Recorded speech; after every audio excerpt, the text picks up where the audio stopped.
Good morning students. Human resource management MBA second semester, आप सब बच्चों का स्वागत है आज के इस ई लेक्चर के सेशन में। सो बच्चों, आज से अपन क्या कर रहे हैं, यूनिट नंबर 4 और उसका भी मॉड्यूल नंबर 4 अपन स्टार्ट कर रहे हैं, जिसका लेक्चर नंबर 25। चलिए स्टार्ट करते हैं। आज का जो टॉपिक है बच्चों वो है हमारा परफॉर्मेंस मैनेजमेंट। तो आज जो हम समझेंगे वो समझेंगे कि परफॉर्मेंस मैनेजमेंट होता क्या है, उसके कंपोनेंट्स कौन कौन से हैं और उसका नेचर क्या है। चलिए इंट्रोडक्शन से बात करते हैं, सबसे पहले समझने की कोशिश करते हैं। देखिए, परफॉर्मेंस अप्रेजल एक सिस्टमेटिक एक इवैल्यूएशन होता है जिसके अंदर जो ऑर्गेनाइजेशन होती है वो अपने एम्प्लॉयज़ की पूरे साल की परफॉर्मेंस, जो भी उनको टास्क, जो भी उनको वर्क एलोकेट किया गया था, जो दिया गया था, उसका आज इवैल्यूएशन और अप्रेजल होगा कि क्या कितना काम उन्होंने अच्छी तरीके से किया।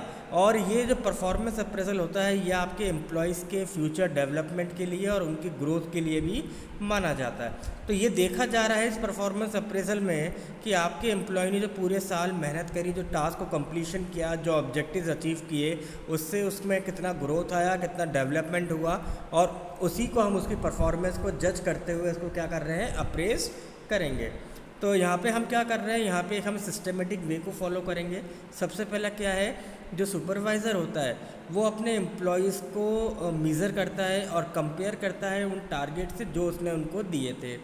सेकंड जो वे हम यूज़ करते हैं सिस्टमेटिक में, यहाँ पे जो सुपरवाइज़र है वो क्या करेगा, वो उन सभी फैक्टर्स को एनालाइज करेगा जो फैक्टर्स ने उसकी परफॉर्मेंस को इम्प्रूव करने के लिए, जो भी उसने परफॉर्मेंस की उसके पीछे के वो फैक्टर्स मेन यूँ कहें कि मेन रीज़न थे। ऐसे ही हम बात करते हैं, तीसरा जो हमारा सिस्टमेटिक वे समझ में आता है कि यहाँ जो एम्प्लॉयर है, मैनेजमेंट है, वो इस पोजीशन में होते हैं कि वो अपने एम्प्लॉयज़ को बता सकते हैं कि आप परफॉर्मेंस इससे अच्छी कैसे कर सकते हैं। तो ओवरऑल अगर आप इन तीनों पॉइंट को स्टडी करें और समझने की कोशिश करें तो तीनों पॉइंट आपको ये समझाने की कोशिश कर रहे हैं कि मैनेजमेंट हो चाहे सुपरवाइज़र हो, वो अपने एम्प्लॉयज़ को देख रहे हैं कि उनको जो का टास्क दिया गया था, जो टारगेट दिया गया था, वो किस तरीके से उन्होंने अचीव किया, किस तरह से टास्क को कंप्लीट किया, और ये फर्दर अब इनके अंदर और कोई इम्प्रूवमेंट आ सकता है या नहीं आ सकता। तो परफॉर्मेंस अप्रेजल क्या है, एक प्रोसेस है जिसके अंदर हम क्या करते हैं, हम अपने एम्प्लॉयज़ की को दिए जाने वाले टास्क और उनके द्वारा किए जाने वाली एक्टिविटीज़ को की इन्फॉर्मेशन को ऑब्टेन करते हैं, एनालाइज करते हैं, उसको रिकॉर्ड करते हैं और उसके बेसिस पे उसका असेसमेंट करते हैं। तो जो फोकस होता है आपके परफॉर्मेंस अप्रेजल का, वो किस चीज़ पे होता है कि आपके एम्प्लॉय की एक्चुअल परफॉर्मेंस जो उसने करी और जो एक्सपेक्टेड परफॉर्मेंस मैनेजमेंट उससे लेके चल रहा था उसमें कितना ज़्यादा अंतर है या उसमें क्या रिएक्शन हमें नज़र आ रहा है। तो यहाँ हम अपने एम्प्लॉय की परफॉर्मेंस को क्या कर रहे हैं, मीज़र कर रहे हैं। तो जैसे हम फिलिपो की बात करें, फिलिपो ने भी यही कहा था कि परफॉर्मेंस अप्रेजल के अंदर हम एक सिस्टमेटिक, पीरियोडिक और इम्पार्शियल रेटिंग, पीरियोडिक का मतलब क्या है, समय समय पर, और इम्पार्शियल क्या है, जहाँ पे कोई बायसनेस ना हो। तो हमें उनको एक ऐसी रेटिंग देनी है जहाँ पे हम अपने एम्प्लॉय को ये मान के चल रहे हैं कि आपने काम को बहुत अच्छा किया है और आज आपकी परफॉर्मेंस का इवैल्यूएशन किया जा रहा है। इसके अलावा परफॉर्मेंस अप्रेजल, जैसे मैंने पहले भी कहा, एक सिस्टमेटिक वे है जिसके अंदर हम उसकी परफॉर्मेंस को रिव्यू करते हैं, मीज़र करते हैं, एक्सेस करते हैं कि एक गिवन पीरियड ऑफ टाइम में उसने जो जो एक्टिविटीज़ करी वो किस तरीके से करी। तो यदि हम परफॉर्मेंस अप्रेजल को देखें, एक पावरफुल टूल माना गया है इसको, क्योंकि इसको हम और रिफ़ाइन कर सकते हैं। जो एम्प्लॉय अच्छा काम करते हैं उनको रिवॉर्ड दिया जा सकता है और ये उनके अचीवमेंट और उनकी ग्रोथ के लिए भी बहुत यूज़फुल टूल माना जा रहा है। ऐसे ही परफॉर्मेंस अप्रेजल क्या है, जिसके अंदर हम एम्प्लॉयज़ के बिहेवियर को भी मीज़र करते हैं कि जब उसको टास्क दिया गया था तो उस टास्क को कंप्लीट करते वक्त उसका बिहेवियर कैसा था। इसके अंदर हम क्वालिटेटिव और क्वांटिटेटिव दोनों तरीके से हम इसके एनालाइज कर सकते हैं। क्वालिटेटिव तक किया होगा कि जितने इसने अपनी प्रोडक्टिविटी इंक्रीज़ करी, इसने अपना प्रोडक्शन इंक्रीज़ किया, अपनी परफॉर्मेंस का रेशियो बढ़ाया, वर्किंग आवर्स बढ़ाए, या अपनी वर्किंग के अंदर जो वो पोटेंशियल दिखा रहा था पिछले कई सालों से वो इंक्रीज़ किया हो, तो वो तो हम क्वांटिटेटिव में काम कर सकते हैं। बट हम क्वालिटेटिव की बात करते हैं तो it's relate with the behaviour of the employees. तो परफॉर्मेंस मैनेजमेंट सिस्टम के अंदर हम कुछ एक्शन की बात करते हैं, जैसे कि जब हम उसको किसी जॉब के बारे में बताएं, जॉब प्रोफाइल के बारे में बताएं, तो उसको क्लियरली डिस्क्राइब कर दिया जाए कि आपको क्या काम करना है, क्या कॉम्पिटेंसी लेवल आपसे एक्सपेक्टेड है मैनेजमेंट को, ये उनको बता दिया जाए।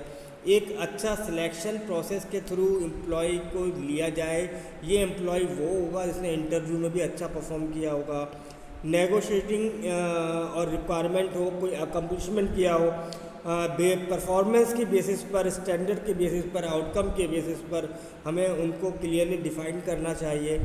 इसके अलावा जो परफॉर्मेंस मैनेजमेंट सिस्टम होता है, ये आपकी अगर आप अपने एम्प्लॉयज़ को एजुकेशन दे रहे हो, इसके बारे में समझा रहे हो, इफ़ेक्टिवनेस के बारे में बता रहे हो, ट्रेनिंग दे रहे हो, तो भी हम इनकी परफॉर्मेंस को इंक्रीज़ कर सकते हैं। एक अच्छे परफॉर्मेंस मैनेजमेंट सिस्टम के थ्रू हम उनको फीडबैक लेके उनको कोचिंग, मेंटरिंग और काउंसलिंग भी की जा सकती है। अगर आप उनकी क्वार्टरली बेसिस पर परफॉर्मेंस को इवेल्युएट करते हैं तो उनकी परफॉर्मेंस को और ज़्यादा इम्प्रूव किया जा सकता है। एक अच्छा परफॉर्मेंस मैनेजमेंट सिस्टम एक अच्छा कॉम्पनसेशन मैनेजमेंट को भी डिज़ाइन करने में मदद करता है, क्योंकि यदि आपका एम्प्लॉय अच्छा काम कर रहा होगा और आपके पास एक अच्छा कॉम्पनसेशन पैकेज है, तो आप उसको अच्छा रिकग्निशन देख के बाकी एम्प्लॉयज़ को भी एनकरेज और मोटिवेट कर सकते हो।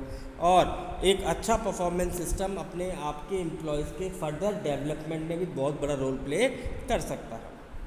देन आते हैं परफॉर्मेंस और मैनेजमेंट के ऑब्जेक्टिव्स की। अगर अपन बात करें तो सबसे पहला जो ऑब्जेक्टिव रखा गया है परफॉर्मेंस मैनेजमेंट करने का, वो क्या कि आपकी कैरियर की जो प्लानिंग थी, जो सोच के आपने कंपनी को ज्वाइन किया था, वो उस तरफ आप किस वे में और किस तरीके से जा रहे हैं। क्या आपकी ग्रोथ आपको लग रही है या नहीं आ रही है? क्या आप अपनी कैरियर के रिगार्डिंग को जो आपने प्लान बनाए थे, क्या वो अचीव हो रहे हैं, नहीं हो रहे? इसके अलावा हम परफॉर्मेंस मैनेजमेंट सिस्टम का जो हमारा ऑब्जेक्टिव है वो ये कि हम एम्प्लॉयज़ की एफिशिएंसी के साथ साथ उनकी प्रोडक्टिविटी भी इंक्रीज़ कर सकते हैं। यदि उनके साथ एक अच्छा बिहेवियर रखा जाए, एक अच्छा को रिलेशन रखा जाए, तो उनके अंदर टीम स्पिरिट, ग्रुप वर्किंग और इन जैसी चीज़ों को डेवलप किया जा सकता है। एक उनसे फीडबैक लेके हम उन फीडबैक के आधार पर जो हमारी ऑर्गेनाइजेशन में या हमारी पॉलिसीज़ में जो कमियां हैं, हम वो इम्प्रूव कर सकते हैं। अनदर ऑब्जेक्टिव जो मेरे समझ में आता है कि एम्प्लॉयज़ को कहाँ कहाँ कौन कौन से एरिया में कब कब लर्निंग की रिक्वायरमेंट है, ये हम समझ सकते हैं। अपनी ऑर्गेनाइजेशन में एक हाई वर्किंग कल्चर हम बना सकते हैं। हम अपने एम्प्लॉयज़ पे फोकस कर सकते हैं कि आपको यहाँ पे परफॉर्मेंस अप्रोच करनी है, ताकि आपको आपका रिवॉर्ड मिला जा सके, आपका रिकग्निशन किया जा सके, आपको आपका अप्रिसिएशन दिया जा सके। तो वो सिर्फ फॉर्मेलिटी नहीं हो, वो एक इम्प्लीमेंटेशन भी होना चाहिए। इसके अलावा एक हेल्दी रिलेशनशिप को डेवलप करना बिटवीन मैनेजर्स और एम्प्लॉयज़, ये भी एक परफॉर्मेंस सिस्टम का ऑब्जेक्टिव हो सकता है। एप्रिसिएशन तो मैंने आपको बता ही दिया कि एप्रिसिएशन इसलिए करना है क्योंकि उस एप्रिसिएशन से उनको उनकी कैरियर की ग्रोथ नज़र आती है। उनको नज़र आता है कि हम अच्छी ऑर्गेनाइजेशन में काम कर रहे हैं, हमारा फ्यूचर सिक्योर हो रहा है, हमारे जो प्लान्स थे हम वो अचीव करते चले जा रहे हैं, तो इससे उसको भी सेटिस्फेक्शन मिलता है। और ये सारी चीज़ें एक अच्छे परफॉर्मेंस मैनेजमेंट के साथ रिलेट करती हैं। यदि हम इसके स्कोप की बात करें, देखिए कि परफॉर्मेंस मैनेजमेंट का जो स्कोप है ना, वो तो यही है कि आपके यहाँ जितने भी एम्प्लॉयज़ हैं ना, वो अपनी फुल कैपेसिटी और अपने फुल पोटेंशियल के साथ काम करें। जो उनके पास बेस्ट है वो उस ऑर्गेनाइजेशन में हर वर्क को कंप्लीशन करने में वो 100% अपना बेस्ट एफर्ट करें। तो इन सब चीज़ों के लिए परफॉर्मेंस मैनेजमेंट या परफॉर्मेंस अप्रेजल करना ज़रूरी माना गया। इसके अलावा जो अनदर ऑब्जेक्टिव एक समझ में आता है स्कोप, वो मैककॉर्मिक और टिफिन्स ने दिया 1980 में। उन्होंने बताया कि हर ऑर्गेनाइजेशन में देखिए कुछ लीस्ट प्रोडक्टिव वर्कर्स होते हैं और कुछ हायर प्रोडक्टिव वर्कर्स होते हैं। यदि आपके यहाँ ये परफॉर्मेंस मैनेजमेंट सिस्टम है तो आप इसका फ़र्क देख सकते हैं कि बिफोर परफॉर्मेंस मैनेजमेंट अप्रेजल आपके यहाँ यदि एक परफॉर्मर होगा तो दो कौन से होंगे आपके लीस्ट परफॉर्मर। पर यदि अच्छा परफॉर्मेंस सिस्टम आपने एप्लीकेबल कर दिया तो आपके यहाँ पर 3 परफॉर्मर होंगे हायर और उसके मुकाबले में एक ही रह जाएगा लेस। कारण ये है क्योंकि जब आप देखेंगे, आपका एम्प्लॉय देखेगा कि मेरा मैनेजमेंट मेरे साथ के लोगों को वो परफॉर्म करते हैं तो उनको अप्रिशिएट करता है, तो उसके अंदर खुद क्या आएगी, विलिंगली डेवलप हो जाएगा, एनकरेज डेवलप हो जाएगा, और वो भी क्या करेगा, वो भी लोअर प्रोडक्टिव वे से हायर प्रोडक्टिव वर्कर में काउंट किया जाएगा। तो परफॉर्मेंस अप्रेजल और परफॉर्मेंस मैनेजमेंट जब में ज़्यादा डिफरेंस नहीं होता। परफॉर्मेंस मैनेजमेंट साइकिल जो है नॉर्मली हर एक मैक्सिमम कंपनीज फाइनेंशियल ईयर के अंत में करती हैं। अब ये सवाल ये आता है साहब ये ज़रूरी क्यों है, वहाँ हम परफॉर्मेंस की प्लानिंग क्यों करें। देखिए, प्लानिंग आप इसलिए करिए क्योंकि आप अपनी ऑर्गेनाइजेशन में अवेयरनेस फैला रहे हैं। अवेयरनेस का मतलब क्या है कि आप अपनी ऑर्गेनाइजेशन के एम्प्लॉयज़ को बता रहे हैं कि भाई हमारा विज़न क्या है, हमारा मिशन क्या है, तो इससे आप उनको ये चीज़ समझा सकते हैं। दूसरी चीज़ देखिए, आप इजीली कम्युनिकेट कर सकते हैं कि जो आपका मैनेजमेंट है, जो ऑर्गेनाइजेशन है, वो आपसे क्या एक्सपेक्ट करता है। तीसरा, जब आप उनको गोल्स या टारगेट असाइन करते हैं तो वो कहीं ना कहीं ऑर्गेनाइजेशन के गोल्स को अचीव करने में हेल्प करते हैं। और दूसरी बात, अगर आपके एम्प्लॉयज़ गोल्स को अचीव करने में लग रहे हैं तो कहीं ना कहीं इंडिविजुअल लेवल पर उनका डेडिकेशन और इनका कमिटमेंट भी नज़र आने लगता है।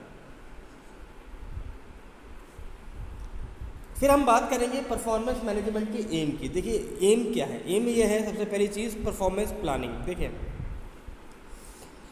फर्स्ट क्रूशियल कंपोनेंट है हमारे लिए कि हम किस बेसिस पर परफॉर्मेंस करेंगे। तो उसके लिए पहले हमें क्या करना पड़ेगा, प्लानिंग करनी पड़ेगी। प्लानिंग का मतलब है हमें क्राइटेरिया डिसाइड करने पड़ेंगे कि हम किन बेसिस पर परफॉर्मेंस को इवेल्युएट करेंगे। दूसरा आता है परफॉर्मेंस अप्रेजल एंड रिव्यू।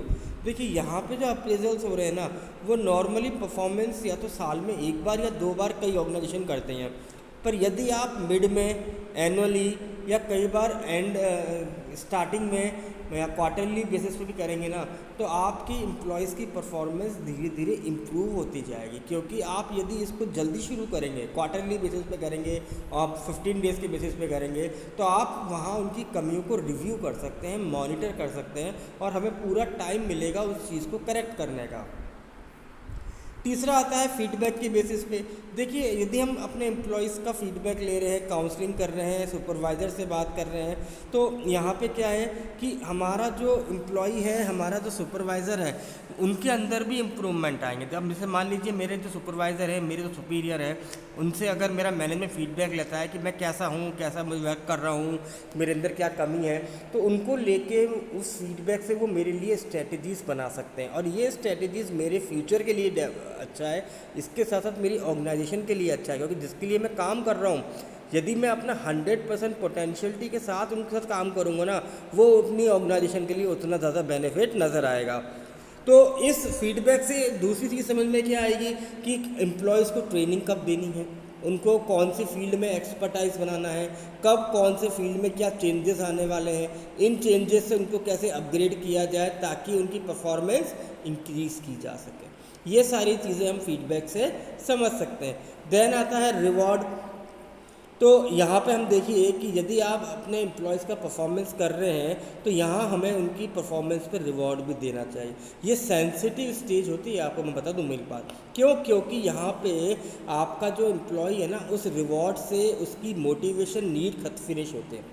आपको याद होगा हमने मैस्लो की हायरार्की थ्योरी पढ़ी थी, उसके अंदर हमने टॉप के जो 2 थे, 5 और 4, यानी सेल्फ एक्चुअलाइजेशन और सेल्फ एस्टीम। यदि उसको अच्छा एप्रिसिएशन मिलता है, उसको रिवॉर्ड मिलता है, तो उसके अंदर सेल्फ एस्टीम नीड फुलफिल होती है। वो अपने आप को समझता है कि जैसे अब मैंने कुछ अचीव कर लिया है, और जितना वो इस सेल्फ एक्चुअलाइजेशन स्टेज पे पहुंचेगा उतना ऑर्गेनाइजेशन के लिए वो और ज़्यादा बेनिफिशियल अपने आप को प्रूव कर सकता है। फिर आता है आपका परफॉर्मेंस इम्प्रूवमेंट प्लान। अब देखिए, परफॉर्मेंस के हिसाब से क्या है कि हम जब उनकी परफॉर्मेंस को इवेल्युएट करते हैं ना, हम उनके लिए नए सेट ऑफ गोल्स डिज़ाइन कर सकते हैं, हम उनके लिए नए डेडलाइंस डिज़ाइन कर सकते हैं, डिसाइड कर सकते हैं। पर ज़रूरी ये है कि अपने एम्प्लॉयज़ को पहले से कम्युनिकेट कर दीजिए कि ये ड्यू डेट है, ये लास्ट डेट है, और आपको ये टास्क कितने समय में कंप्लीट करना है। फिर आता है पोटेंशियल अप्रेजल। देखिए, पोटेंशियल अप्रेजल क्या कहता है कि जब हम अगर हम अपने आपके एम्प्लॉय के सुपरवाइज़र से बात कर रहे हैं, तो अप के साथ साथ लेटरल के साथ साथ हमें वर्टिकल बेसिस पे भी क्या करना है, फ्यूल लेना चाहिए। अगर आप मेरे अपने एम्प्लॉयज़ के सुपीरियर से बात कर रहे हैं, उनसे फीडबैक ले रहे हैं, तो उसी एम्प्लॉयज़ के साथ काम करने वाले कोवर्कर्स, सेम लेवल पे काम करने वाले पीयर्स, कलीग्स, उनसे भी फीडबैक लेना चाहिए। इससे क्या होता है, इससे हर एम्प्लॉय के अंदर अपना एक पोटेंशियल नज़र आता है कि अब हम आगे कितना बढ़ सकते हैं। ये आपके परफॉर्मेंस अप्रेजल के कुछ बेनिफिट नज़र आ रहे हैं। तो आई होप बच्चों कि आपको ये टॉपिक समझ में आया होगा। Thank you very much.